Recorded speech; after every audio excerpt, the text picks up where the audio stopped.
উপর দমন নিপীড়ন চালিয়েছে, মানবাধিকার লঙ্ঘন করেছে, তখন সারা বিশ্ব গণতন্ত্রকামী রাষ্ট্রগুলো সংস্থাগুলো সোচ্চার হলেও ভারতকে আমরা দেখেছি সেই শেখ হাসিনাকে সমর্থন করতে। যে কারণে বাংলাদেশের মানুষ, আমরা বারবার বলেছি ভারতকে যে বাংলাদেশের মানুষের সাথে আপনারা বন্ধুত্ব করুন, আমরা ভারতকে বন্ধু হিসেবে দেখতে চাই, কিন্তু ভারত সে পথে হাঁটে নাই। কারণ ভারত মনে করে শেখ হাসিনা ক্ষমতায় থাকলে বাংলাদেশকে তাদের পরাস্ত করা সম্ভব, আওয়ামী লীগ ক্ষমতায় থাকলে বাংলাদেশে তাদের আধিপত্যবাদ বিস্তার করা সম্ভব, আওয়ামী গোষ্ঠী ক্ষমতায় থাকলে বাংলাদেশে আগ্রাসন চালানো সম্ভব।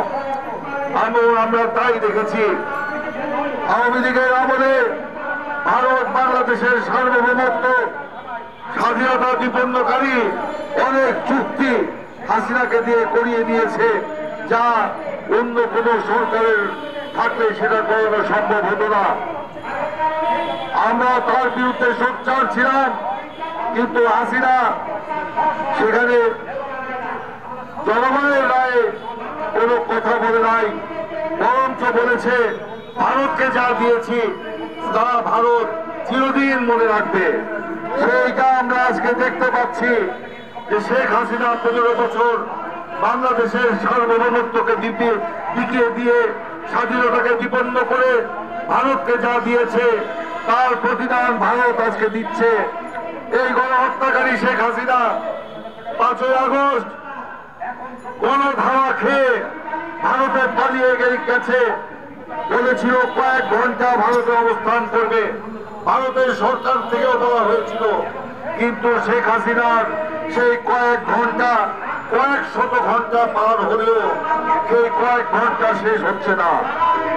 আমরা দেখছি সেখানে শেখ হাসিনা মোদী সরকারের রাষ্ট্রীয় প্রটোকলের থেকে সেখানে একজন মন্ত্রীর সকল মর্যাদা সম্মান ভোগ করে সেখানে বসে বাংলাদেশ বিরোধী ষড়যন্ত্র করছে। তাহলে কি বাংলাদেশের মানুষ ধরে নিবে যে শেখ হাসিনার এই বাংলাদেশ বিরোধী ষড়যন্ত্রের সাথে ভারতে জড়িত?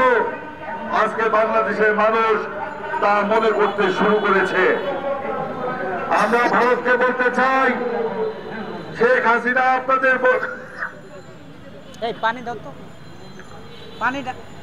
শেখ হাসিনা আপনাদের বন্ধু হতে পারে, শেখ হাসিনা বাংলাদেশের বন্ধু নয়। শেখ হাসিনা গণশত্রুতে পরিণত হয়েছে। তিনি গণহত্যা চালিয়ে গণবিরোধী কাজ করে গণশত্রুতে পরিণত হয়েছে। সেই গণশত্রুকে ভারত আশ্রয় দিয়েছে। ভারতের আশ্রিতা শেখ হাসিনা সেখানে বসে ষড়যন্ত্র করছে। আমরা এর প্রতিবাদ করছি। আমরা বলছি অবিলম্বে শেখ হাসিনাকে বাংলাদেশে ফেরত দিতে হবে। আর গতকাল আমরা দেখলাম ভারতের ক্ষমতাসীন দল বিজেপির এক নেতা শুভেন্দু, তিনি বলেছেন শেখ হাসিনা নাকি শেখ হাসিনা নাকি বাংলাদেশের প্রধানমন্ত্রী এবং ডক্টর ইউনূস নাকি অবৈধ এবং শেখ হাসিনা নাকি অচিরেই বাংলাদেশে ফিরে আসবেন। বাংলাদেশের আন্তর্জাতিক বিমানবন্দরে তাকে নাকি সেলুট দিতে হবে বাংলাদেশের সামরিক বাহিনীকে। দুর্গাপূজা যদি শান্তিপূর্ণভাবে হয়ে থাকে তাহলে কোথায় দমন হলো? কোথায় ভারতে বাংলাদেশের হিন্দু নির্যাতন হলো? বাংলাদেশের হিন্দুরা বর্তমানে অত্যন্ত ভালো আছে। গত কয়েকদিন আগে আন্তর্জাতিক একটি সংবাদ সংস্থা বিবিসি দ্বারা জরিপ চালিয়েছে যে বাংলাদেশে হিন্দুরা বর্তমানে অত্যন্ত আগের থেকে অনেক নিরাপদে রয়েছে। শুধু এই কথা শেখ হাসিনা এবং ভারতের মুখেই আমরা শুনতে পাচ্ছি। এটা ষড়যন্ত্র। বাংলাদেশের হিন্দুদের জন্য ভারতের কোনো দরদ নাই। ভারতের দরদ হাসিনার প্রতি, ভারতের দরদ আওয়ামী লীগের প্রতি। সেই কারণে আমরা দেখি যে ভারতের পররাষ্ট্র মন্ত্রণালয়ে মিটিং হয় বাংলাদেশে শেখ হাসিনা এবং আওয়ামী লীগকে পুনর্বাসন করার এজেন্ডা দিয়ে। আমরা বলতে চাই আমরা বাংলাদেশে শান্তিতে থাকতে চাই। ভারতকে বলতে চাই বাংলাদেশের এই পরিবর্তনকে মেনে নিন। এই যে ছাত্রগণ বিপ্লবের মধ্য দিয়ে বাংলাদেশ গণতন্ত্রের পথে, সাম্য এবং মানবিকতার পথে যে নতুন করে যাত্রা শুরু করেছে, সেই যাত্রাকে আপনারা সহযোগিতা করুন। এই ফ্যাসিস্ট হাসিনাকে আর প্রশ্রয় দিবেন না, বাংলাদেশে ফেরত দিন। ইনশাল্লাহ শেখ হাসিনার বিচার বাংলাদেশের মাটিতেই হবে। বন্ধুগণ, আমি আমার বক্তব্য দীর্ঘায়িত করতে চাই না। আমি শুধু এইটুকু বলতে চাই, বাংলাদেশে ভারতীয় আধিপত্যবাদ আর চলবে না, বাংলাদেশে ভারতীয় আগ্রাসন আর চলবে না। বাংলাদেশে মানুষ স্বাধীনতা অর্জন করেছিল মাথা উঁচু করে বেঁচে থাকার জন্য।